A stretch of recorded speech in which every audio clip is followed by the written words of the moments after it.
WRAL is well known for its beautiful azalea gardens, but now we also have a plant that's pretty unique in this area as we take a live look in the foreground there of our century plant. WRAL's Shelley Jackson, who you see in the background of that first shot, joining us live from the garden to tell us about this rare species and what we can expect. Shelley.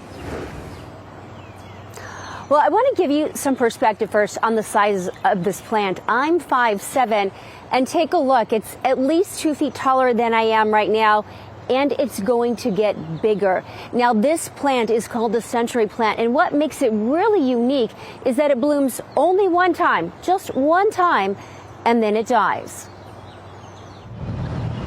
The agave americana plant was worshipped by the Aztecs, and it still has cultural significance today. La Ley del Monte is a song about the tradition of writing your lover's name on the leaves of the plant for good luck. It's also called the century plant. It's definitely a misnomer. It only blooms once in its lifetime, and after it blooms, the plant actually dies from the flowering event and producing all of that seed. Damon Waite, director of the North Carolina Botanical Garden at UNC Chapel Hill, says the plant spends its life literally preparing for the big bloom. And it takes 10 to 25 years for the plant to store enough energy to send up that flower stalk. And it just seems like a long time, but it's not a century. It's nowhere close to a century. The agave americana at WRAL was planted in October of 2016. The stalk in the center of the plant suddenly grew about 2 feet. This picture is from Saturday, and this is from today.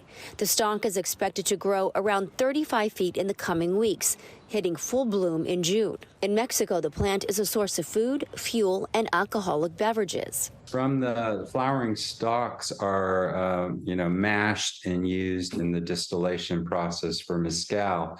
And then the actual heart of the plant is used to make a fermented beverage called pulque. So take a look here at the leaves. You can see where people have carved their initials or their names in. And then if you look under the leaves, when this is growing, it's really packed tight. And as it starts to grow, it starts to open. And there's all these really interesting and unique markings on the undersides of the leaves from where they were stuck together before they opened. Now, we have a camera on this 24/7 if you want to check it out. It's on our website, WRAL.com. Back to you. Yeah, also to anybody who's thinking, hey, I'm going to go put my initials in it now, that camera's on you as well, so keep that in mind. Shelley Jackson reporting live. Really, what an interesting piece. I walk by that thing every day, and now why don't people tell me these things? I got to find out on the news? Many of us don't know.